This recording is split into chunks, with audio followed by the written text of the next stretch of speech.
ಇವತ್ತಿನ ವಿಡಿಯೋದಾಗ ನಾನು ನಿಮ್ಗೆ ತಿಳಿಸ್ಕೊಡ್ತೇನೆ ರೀ ಕರ್ಣವೇದನಂ ಸಂಸ್ಕಾರ ಬಗ್ಗೆ. ಕರ್ಣವೇದನಂ ಸಂಸ್ಕಾರ ಅಂದ್ರೆ ನೋಡ್ರಿ, ಇದಕ್ಕೆ ಇಯರ್ ಪಿಯರ್ಸಿಂಗ್ ಅಂತಾನೆ ಕರೀತಾರೆ. ಸಣ್ಣ ಮಕ್ಕಳು ಇದ್ದಾಗ ಕಿವ್ಯಾಗ ಹೋಲ್ ಮಾಡಿಸ್ತಾರೆ ನೋಡ್ರಿ, ಈ ಕಡೆ ಕಿವ್ಯಾಗ ಹೋಲ್ ಮಾಡಿಸ್ತಿರ್ತಾರೆ. ನನಗೂ ಮಾಡಿಸಿದ್ರು ಸಣ್ಣ ಇದ್ದಾಗ, ಈಗ ಬಂದ್ ಆಗೈತೆ. ಆಲ್ಮೋಸ್ಟ್ ನಮ್ಮ ಇಂಡಿಯಾದಾಗ ಕಲಿತಾರೆ, ಸಣ್ಣ ಮಕ್ಕಳಿಗೆ ಇಯರ್ ಪಿಯರ್ಸಿಂಗ್ ಮಾಡಿಸಿರ್ತೀವಿ. ಅದಕ್ಕೆ ಕರ್ಣವೇದನಂ ಸಂಸ್ಕಾರ ಅಂತಾರೆ. ಅದನ್ನ ಯಾಕೆ ಮಾಡಿಸ್ತಾರೆ, ಯಾವಾಗ ಮಾಡಿಸ್ತಾರೆ, ಅದು ಹಿಂದಿನ ಲಾಜಿಕ್ ಏನು? ಸೊ ನೋಡ್ರಿ, ಆಯುರ್ವೇದ ಮೆನ್ಷನ್ ಮಾಡ್ಯಾರ 6, 7, 8ನೇ ತಿಂಗಳದಾಗ ಪಾಪುಗಳಿಗೆ ಇವನ್ನ ಇಯರ್ ಪಿಯರ್ಸಿಂಗ್ ಕರ್ಣವೇದನಂ ಸಂಸ್ಕಾರ ಮಾಡಿಸ್ಲಾಗ್ತೈತಿ.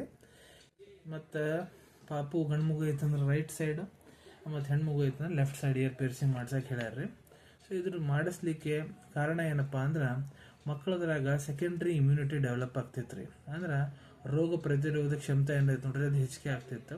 ಸಣ್ಣ ಮಕ್ಕಳು ಇದ್ರಾಗ ಬಹಳಷ್ಟು ಇನ್ಫೆಕ್ಷನ್ಸ್ ಆಗ್ತಿರ್ತಾವಲ್ಲ, ಅದರಲ್ಲಿ ಹೋರಾಡಲಿಕ್ಕೆ ಸೆಕೆಂಡ್ರಿ ಇಮ್ಯುನಿಟಿ, ರೋಗ ಪ್ರತಿರೋಧ ಕ್ಷಮತೆ ಏನು ನೋಡ್ರಿ ಇಯರ್ ಪಿಯರ್ಸಿಂಗ್ ಮಾಡಿಸಿದ್ರೆ ಡೆವಲಪ್ ಆಕೈತೆ ಅಂತ ಆಯುರ್ವೇದ ಇದ್ರದ್ದು ಉಲ್ಲೇಖ ನಮ್ಗೆ ನೋಡ್ಲಿಕ್ಕೆ ಸಿಗ್ತೈತ್ರಿ. ಧನ್ಯವಾದಗಳು.